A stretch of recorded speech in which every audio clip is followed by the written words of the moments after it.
If you're thinking about moving in together and creating a step family, I want to say something that you might not want to hear. The success of that blend will depend a lot less on love and a lot more on finding alignment and compromise when it comes to parenting. I'm here to share 3 parenting shifts that need to happen before households merge. Because let me tell you, once you're under one roof, everything just feels more pressured and pivots feel a lot more like uphill climbs. First up, make parenting changes before a step parent moves in. Parents, I know that you probably have areas of parenting that you know you need to tighten up when it comes to your kids. Maybe it's the 45-minute tucking in routine at night, or maybe it's the teenagers that never really seem to get around to cleaning up after themselves in the kitchen. Whatever it is, continuing to kick the can down the road on shaping their behavior and waiting until you blend households is a guaranteed losing strategy. And here's why. Kids experience change very differently depending on timing. What research tells us clearly about step family life is as the rate of change for kids increases, their well being decreases. So, if these changes happen after move in, it makes it harder for kids. When changes in things like bedtime, chores, routines, or screen time happen after the move in, those changes often get attributed to the new partner. And that fuels resentment and loyalty binds, 2 things that can really impede kids' ability to bond with their step parents. We want kids to perceive these changes as parent directed, not step parent pressured. And really, as parents, we want to feel successful whenever we make the effort to implement new routines and expectations. It's hard enough, right? So you'll absolutely set yourself and your kids up for success by making changes ahead of blending. You'll also be softening the ground for kids and step parents to build their relationship. All right, a second key shift in parenting that you need to make before you blend, it's time to realign decision making.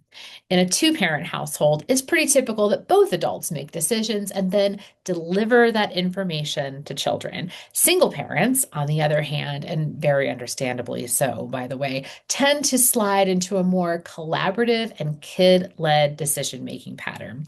This can look like kids picking weekend plans or having a heavy influence on routines or the timing around those routines.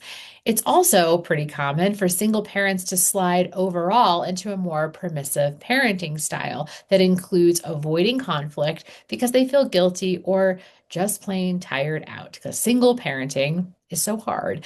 Here's the rub though. When a new adult enters the system with or without their own kids in tow, that old authority structure gets challenged. And it's pretty hard to expect a new partner to just go with the old flow of kids having this elevated authority. It's also really hard for kids if parents immediately pivot to adult led decision making after blending happens.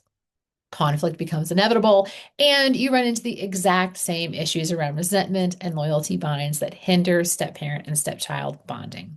So, parents, you can really get a leg up on this classic hot mess issue by pivoting back to adult led decision making now before you merge your households together.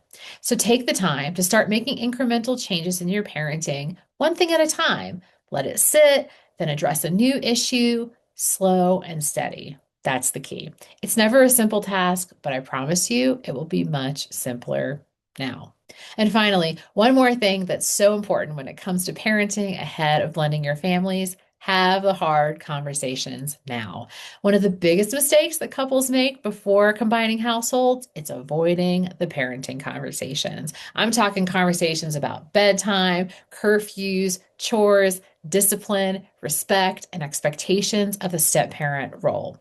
Look, there's nothing romantic or sexy about these conversations, and they can really feel awkward when you're actually just enjoying the romantic, exciting stage of your relationship. But I want to tell you, it's so much easier to negotiate certain parenting changes when nobody's triggered in the moment. And as a couples therapist, I can also say that having these conversations before you move in and away from kids' ears is so crucial because it creates space for step parent concerns. It also creates space for parents to explore their own willingness to make adjustments. And it creates moments to practice honest and respectful disagreement. Where pressure exposes the cracks in a relationship, preparation can prevent them. Blending families isn't just about combining homes, it's really about combining systems, and parenting is a core of that system. If these shifts haven't happened yet, it doesn't mean that you shouldn't blend. It just means you're early in the game. The couples who do this work ahead of time experience far less conflict, less resentment, and far more stability once they move in. And this isn't about creating perfect kids either or fixing everything. It's just about playing a long game because you want your stepfamily to feel successful. If you're in this stage right now, save this video and start these conversations before you start moving in boxes.